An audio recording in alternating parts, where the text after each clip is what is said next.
اور فرد اس کو کہتے ہیں کہ جو عدد کا محتاج نہ ہو. تو دیکھیے عدد تو فرد کا محتاج ہو رہا ہے اور فرد عدد کا محتاج نہیں. تو جو محتاج ہے وہ مباین ہوگا نہیں ہوگا اس کے جو محتاج نہیں، لہذا فرد و عدد آپس میں ایک دوسرے کے مباین ہو گئے یا نہیں. ٹھیک، اس مباین سے آپ یہ ثابت کریں گے کہ مصدر فرد کا تو احتمال رکھتا ہے، عدد کا احتمال نہیں رکھتا. کیوں؟ اس لیے کہ جب مصدر فرد کا احتمال رکھتا ہے تو فرد کے مباین شہ عدد، اس لیے عدد کا احتمال نہیں رکھے گا. یہاں تک آپ پہنچ گئے کہ کلام متول مصدر پر مشتمل ہے اور مصدر فرد کا احتمال رکھتا ہے، عدد کا احتمال نہیں رکھتا. جب مصدر عدد کا احتمال نہیں رکھتا تو عدد ہی کا دوسرا نام کیا ہے؟ تکرار ہے. یعنی کہ عدد اور تکرار دونوں کیا ہے؟ ایک ہی چیز ہے. تو جب مصدر عدد کا احتمال نہیں رکھتا تو اب بتاؤ مصدر تکرار کا احتمال رکھے گا؟ اس لیے مصنف نے فرمایا کہ امر بالفعل یہ تکرار کا تقاضا نہیں کرتا ہے. امر بالفعل کیوں نہیں کرتا؟ اس لیے نہیں کرتا. آپ کوئی بھی فعل امر اٹھائیں گے وہ کلام مختصر ہوتا ہے. کس کا؟ کلام متول کا. اور وہ کلام متول مصدر پر مشتمل ہوتا ہے اور مصدر جناب والا فرد کا تو احتمال رکھتا ہے، عدد کا احتمال نہیں رکھتا. لہذا مصدر کا عدد کا احتمال نہ رکھنا یہ اس بات کی دلیل ہے کہ مصدر تکرار کا تقاضا نہیں کرتا، کیونکہ عدد ہی کا دوسرا نام کیا ہے؟ تکرار ہے. جب عدد کا احتمال نہیں تو پھر تکرار کا بھی احتمال نہیں. یہ بات سمجھ میں آ گئی بھائی؟ فرماتے ہیں اسی وجہ سے کہ امر بالفعل یہ تکرار کا تقاضا نہیں کرتا. اگر کسی انسان نے دوسرے انسان سے کہا کہ طلق امراتی، تو میری بیوی کو طلاق دے دے، یعنی وکیل بنا دیا کہ ارے بیگ میں تم کو سپرد کرتا ہوں کہ تم میری بیوی کو طلاق دے دو. ٹھیک، میں نے حکم دیا نہیں دیا آپ کو، آپ نے جا کر کے وہ طلاق میری بیوی کو دے دی. طلاق واقع ہو گئی نہیں ہو گئی؟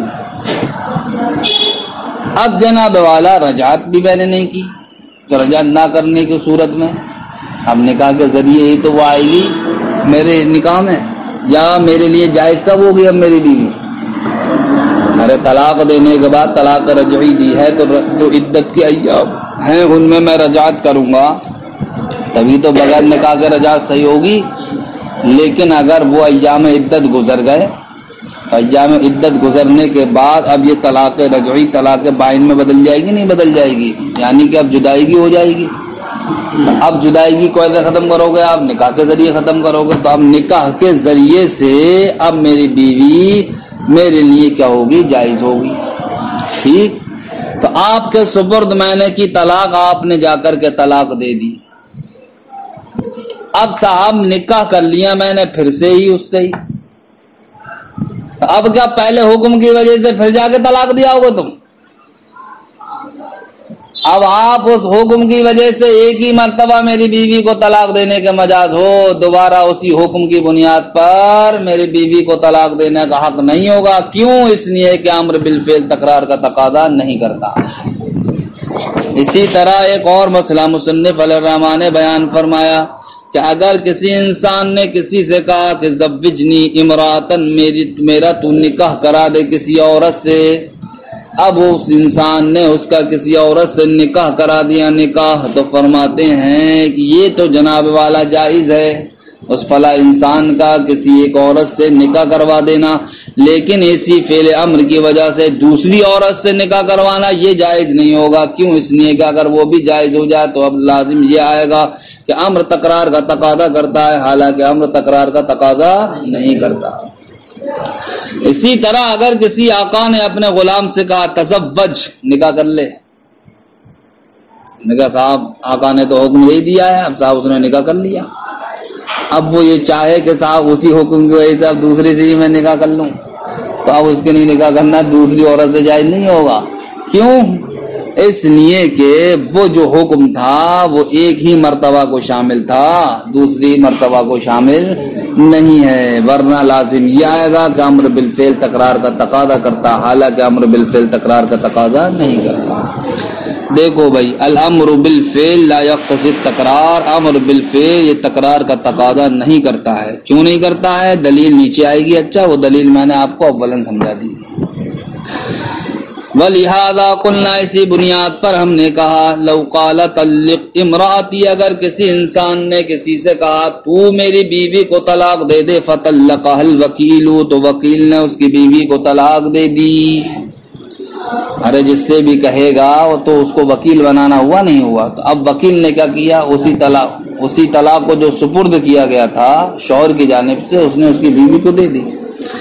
ثم تزوج الموکل، پھر موکل نے یعنی کہ جس نے طلاق سپرد کی تھی اس سے نکاح کر لیا. لیس للوکیل ان یطلقها بالامر الاول ثانیا، تو اب وکیل کے لیے یہ جائز نہیں ہے کہ پہلے والے حکم کی وجہ سے اب دوبارہ وہ طلاق دے.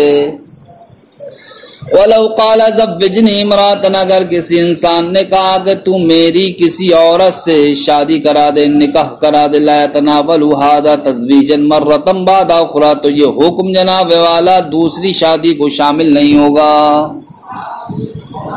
لا يتناول هذا، تو یہ حکم شامل نہیں ہوگا تزویجن شادی کرانے کو، مرتن بعد اخرى دوسری مرتبہ، یعنی کہ دوسری مرتبہ شادی کرانے کو یہ حکم شامل نہیں ہوگا.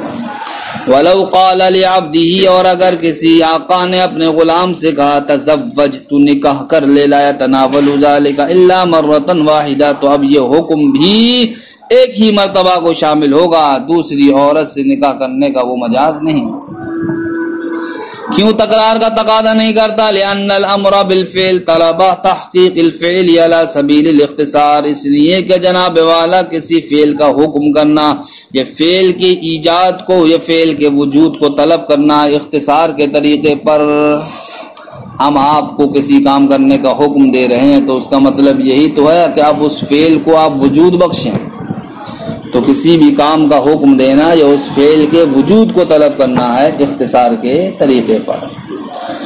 فَإِنَّ قَوْلَهُ، اس لیے کہ قائل کا قول اضرب یہ کیا ہے؟ مختصر ہے من قوله افعل فعل الضرب، کیسے؟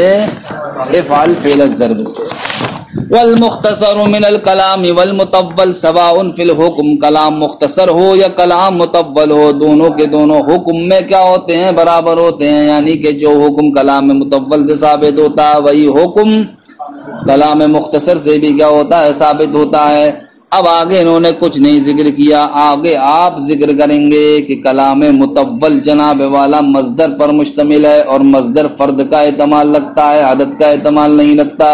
جب مصدر عدد کا احتمال نہیں رکھتا تو اب یہ تکرار کا بھی تقاضا نہیں کرے گا. کیوں؟ اس لیے کہ فرد اور عدد کے درمیان کیا ہے؟ تباین ہے، اور عدد ہی کا دوسرا نام کیا ہے؟ تکرار ہے. لہذا جب مصدر عدد کا احتمال نہیں رکھتا تو مصدر تکرار کا بھی احتمال نہیں رکھے گا. اس لیے ہم فرماتے ہیں کہ مصدر تکرار کا تقاضا نہیں کرتا.